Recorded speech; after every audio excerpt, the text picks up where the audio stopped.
Now the expansion for 1600 I am getting is 2 raised to 6 into 5 raised to 2. ठीक है, अभी हम compare करेंगे 2 raised to m into 5 raised to n से, तो मुझे मेरा value of m will be the 6 and value of n will be the 2. So after comparison I am getting the value of k will be the 6 because m is greater than n. So I can say कि the terminating decimal will terminate after the 6 decimal places. ठीक है, तो आपने यहाँ पे ये कर लिया, ओके. बट एक चीज इसमें आप भूल गए हो कि ये प्रोसेस में जो 15/1600 है, ठीक है, तो ये जो रैशनल नंबर है उसमें हमने क्या बोला था जब थ्योरम पढ़े थे. The theorem was कि x is the rational number which is expressed in the p by q where p and q are the co-primes. Co-primes मतलब क्या? The HCF in between p and q should be 1. यहाँ पे HCF 1 है क्या? नहीं, because दोनों में कोई एक कॉमन फैक्टर है दैट इज द 5. ओके, तो आप डायरेक्टली 1600 को कंसीडर नहीं कर सकते. ठीक है, 1600 को कंसीडर क्यों नहीं कर सकते? अगर आपका यहाँ पे कुछ 2 से रिलेटेड कोई नंबर रहता, मतलब समझ लो यहाँ पे 30 होता था, ठीक है, 30/1600 होता था. ओके, तो 30/1600 होता था, तो क्या होता था फिर कि 2 raised to 6 into 5 raised to 2 यहाँ पे आपका 1600 का डेसिमल एक्सपेंशन आया हुआ है and we have calculated the value of k as a 6. But आप यहाँ पे देख सकते हो 30 can be express as a 15 into 2, मतलब जो 2 एक है इसमें न्यूमरेटर और डिनोमिनेटर में कॉमन, तो एक ये 2 एंड ये 2 कट हो जाएगा. ठीक है, तो यहाँ पे 2 raised to 5 आएगा उस केस में, तो वो डेसिमल एक्सपेंशन 5 प्लेसेस के बाद एंड अप होगा. ठीक है, तो आपको ये चीज याद रखनी है सम सॉल्व करते समय. पहले जब मैंने पहले बोला था कि डिनोमिनेटर के ऊपर कॉन्सेंट्रेट करना है, ठीक है, और न्यूमरेटर का जो है वो आपको क्या चेक करना है, सिर्फ HCF जो है वो 1 होना चाहिए. पहले वाले जो सम्स थे इन दोनों में कोई कॉमन फैक्टर्स नहीं था, न्यूमरेटर एंड डिनोमिनेटर में. यहाँ पे जो है दोनों में कॉमन फैक्टर है, तो इसलिए आपको ये चीज याद रखनी है. तो 15/1600 जो है it can be simplify as 5 3s, ठीक है, 5 3s 15 and here will be the 320s. So the ultimate is 3/320. Okay, now you have to factorize for 320. So 320 can be factorized as this 2 16, that is 160, again 2 80, again 2 is 40, again 2 is 20, again 2 is 10, again 2 is 5, and ultimately I am getting this is a 5. So 320 expansion is represented as 1 2 3 4 5 6, that is 2 raised to 6 into 5 raised to 1. यहाँ पे 5 raised to 1 आएगा. So in this case the value of m and m तो same रहेगा, but n का value जो हो जाएगा वो चेंज हो जाएगा and it will change to the 1. So the value of n here over here is 1. Okay, so we know the 6 is greater than 1, the value of k is 6. So this decimal expansion is terminating and it will terminate after the 6 places after the decimal point. तो आपको basically इसमें क्या याद रखना था, ये सम में ये सम क्यों लिया गया है कि आपको ये जो फर्स्ट 3 सम्स थे उस पे हमने सिर्फ फोकस किया डिनोमिनेटर पे. ओके, तो ये फोकस करते समय आप ये भूल जाते हो कि आपको ये भी चेक करना है कि आपका न्यूमरेटर और डिनोमिनेटर का HCF जो है वो दैट शुड बी द 1. उनमें कोई कॉमन प्राइम फैक्टर नहीं होना चाहिए. तो पहले आपको अगर कोई कॉमन फैक्टर है, जैसे 15/600 था उसमें कोई कॉमन फैक्टर था, तो उसको आपको पहले सिंप्लीफाई कर लेना है. Simplify up to what the P and Q should be the coprimes, मतलब उनका HCF जो होगा वो 1 होगा. तो हमने उसको सॉल्व किया तो हमें मिला 3/320, और बाद में आपको 320 का जो मतलब जो डिनोमिनेटर 320 उसको प्राइम फैक्टर्स करना है it will be 2 raise to 6 into 5 raise to 1। ठीक है, आपको ये समझ में आया ये क्यों मैंने किया है? अगर यहाँ पे 30/1600 होता था और आप सिर्फ 1600 का करते थे कैलकुलेशन, तो आपको 2 raise to 6 into 5 raise to 2 आता था।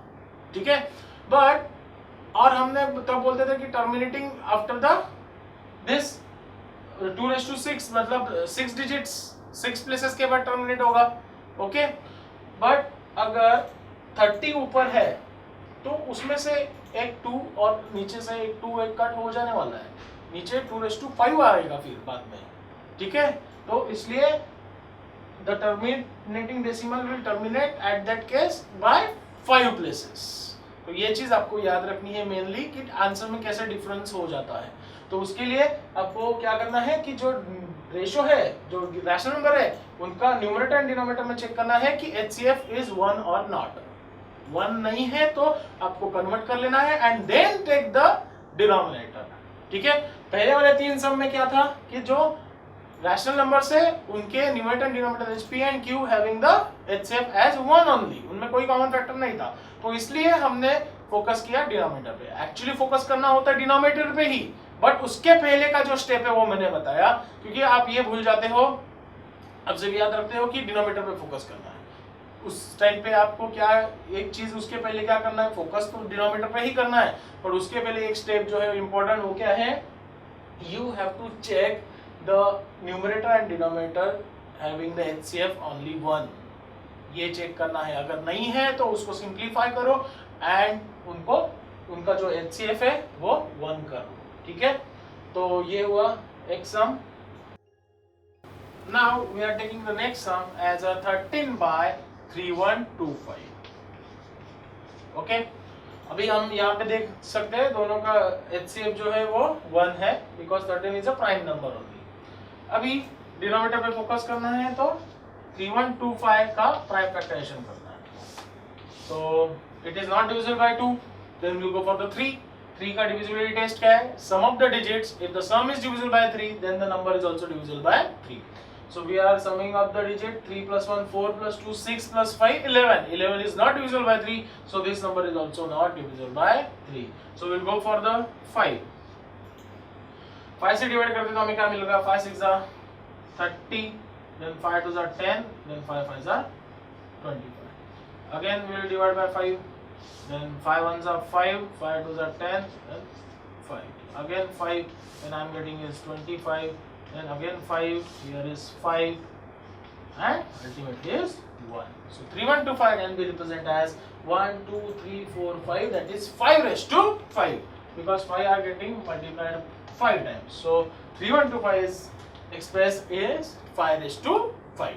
Okay, now 5 raised to 5 can be written as into 1 also here. Answer तो सेम ही रहेगा, कोई डिफरेंस तो नहीं होगा, क्योंकि कोई भी नंबर को आप 1 से मल्टीप्लाई करते हो, आउटपुट इज सेम। सो 1 जो है वो उसको आप 2 रेज़ टू 0 से कर सकते हो replace, because anything raise to 0 is always 1। तो मैं ये बोल सकता हूँ this denominator is in the form of this 2 raised to 0 into 5 raised to 5, मतलब 2 raised to m into 5 raised to n. So this rational number will be having the terminating decimal. ये rational number को क्या होगा, terminating decimal होगा, और अभी check करना है कितने प्लेसेस के बाद terminate होगा। तो आप by comparison you can find the value of m as a 0 and n as a 5. So we know here is n is greater than m, so the value of k will be the n, which is 5. So the value of the k will be the n, which is the 5. तो ये जो decimal है वो 5 places के बाद terminate होगा।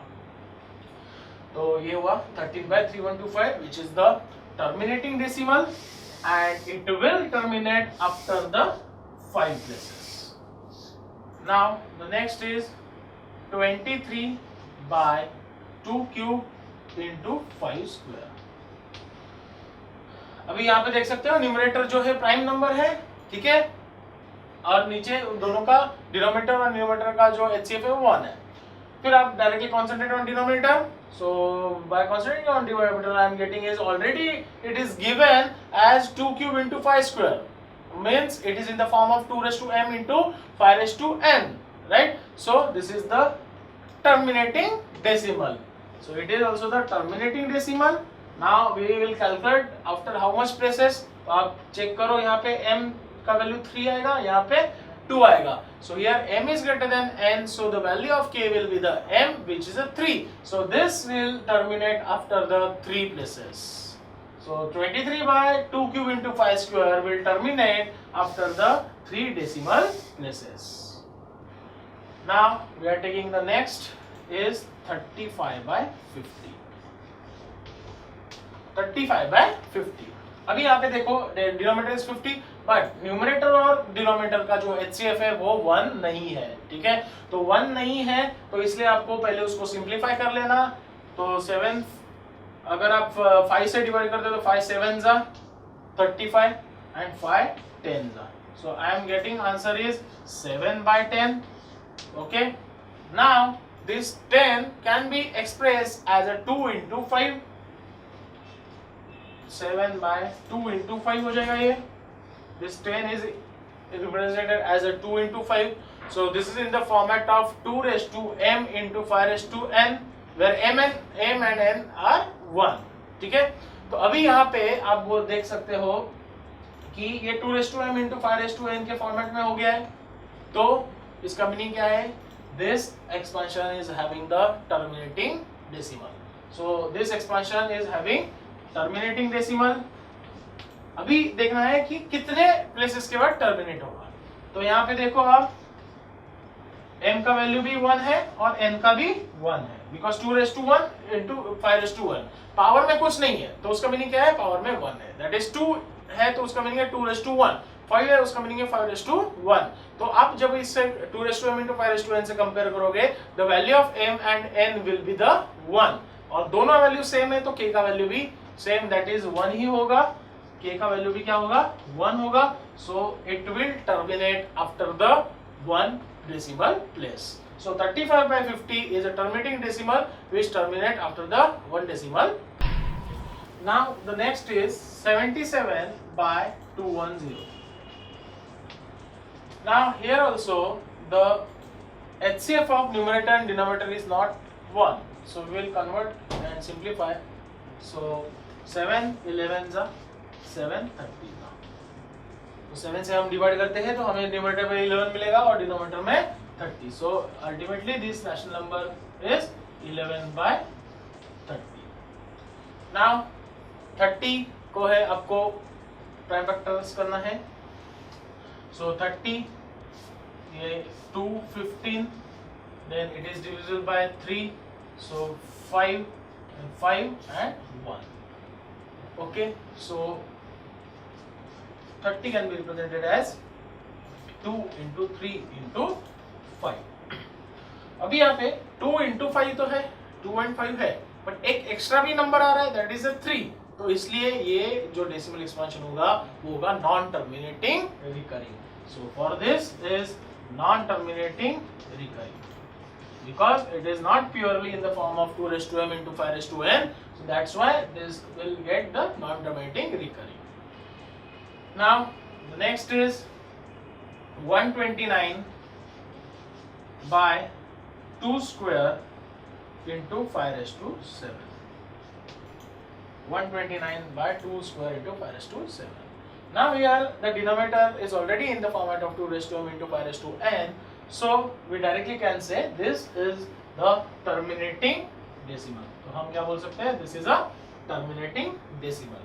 But कितने places पर terminate होगा तो वो चेक करना है. So we will compare the m and n. So m is the 2, n is 7. 7 is greater than 2. So the value of k will be the 7. So this will terminate after the 7 places. So this expansion will be the terminating and it will terminate after the 7 places. ठीक है, तो ये हुआ without actual performing the long division we have determined the nature of expansions by using the application of fundamental theorem of arithmetic. ठीक है, इसके ऊपर से हमने different types of sums लिए. अभी और एक different type का sum जो है वो क्या है कि आपको डेसिमल एक्सपांशन गिवन है और उसको देख के आपको बताना है कि वो जो रैशनल नंबर है उसका डिनोमिनेटर किस फॉर्मेट में होगा, उसके डिनोमिनेटर के बारे में बताओ। ऐसा अगर क्वेश्चन आता है, state about the denominator of the decimal expansion. अगर if I given the decimal expansion as a 27.142857, ठीक है, तो we have the question is what, state about the denominator of this decimal expansion, means ये एक rational number है because the decimal expansion here is non terminating recurring, so this is the rational number and rational number है, so it will be in the PYQ form. We have to state about the denominator.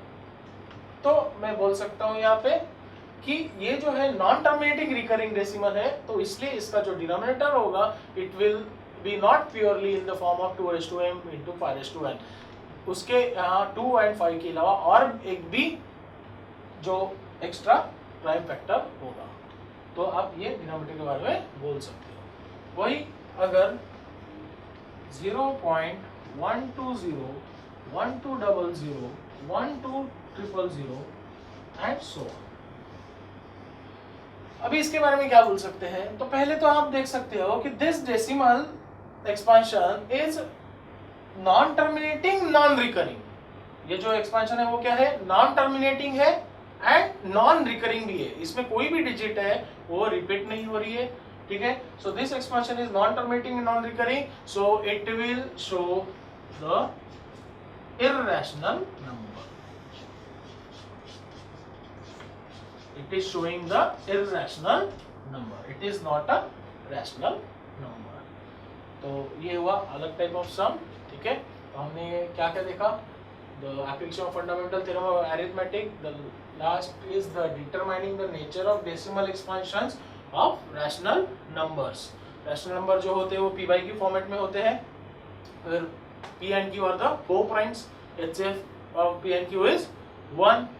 तो उसमें हमने theorem देखे कि without actual doing the long division if you have to determine the nature of expansion, तो कैसे करेंगे, तो उसके लिए थ्योरम था go for the denominator that is Q। तो Q जो है उसके पहले आपको देखना है कि P and Q है वो को-प्राइम्स होने चाहिए, ओके। तो को-प्राइम्स है तो गो फॉर द डिनोमिनेटर। तो डिनोमिनेटर जो Q है if it is in the form of 2m into 5n after the prime factorization, then that will show the terminating decimal expansion, ठीक है। और 2 और 5 के अलावा कोई भी एक एक्स्ट्रा अगर फैक्टर होता है तो it is non terminating recurring expansion, ठीक है। तो प्योरली 2m into 5n में है तो वो टर्मिनेटिंग है, और अगर हमें पूछा गया कि कितने प्लेसेस बाद वो टर्मिनेट होगा, so it will having we have the another theorem for that is we will compare the value of m and n. The larger in between m and n is the value of k, and k is what, after that place the decimal terminate, ठीक है। तो k क्या है, the k place के बाद number of जो k का value आएगा उतने प्लेसेस के बाद टर्मिनेट होगा डेसिमल, ठीक है। तो ये हुआ, एंड उसके बाद हमने देखा कि 2 and 5 के अलावा कोई भी अगर एक प्राइम फैक्टर आता है तो it will show the non terminating recurring decimal expansion. तो उसके लिए हमने सम्स देखे यहाँ पे, जैसे 17/8 था, ये टर्मिनेटिंग था क्योंकि denominator is in the format of 2m into 5n। Then यहाँ पे कितने प्लेसेस बाद टर्मिनेट होगा, तो वो देखा था हमने, ठीक है, कि दैट इज 3 प्लेसेस के बाद। उसके बाद 64/455 है, it is non terminating and recurring and so on. उस पे हमने ये सम देखा था 15/1600। इसमें हमने डायरेक्टली पहले क्या किया, 1600 का एक्सपेंशन कर लिया और पूरा सॉल्व करते गए, बट उसमें क्या गलती था कि आपको पहले चेक करना है कि whether numerator and denominator is having HCF 1 और नॉट। अगर नहीं है तो उसको सिंप्लीफाई करो, get the HCF as 1 and then after that go for the denominator and then prime factorization करो and solve it. If the denominator is 2m into 5n, then it is terminating, otherwise it's non terminating recurring। इसके हिसाब से हमने ये different types of sums देके। So this was the application of fundamental theorem of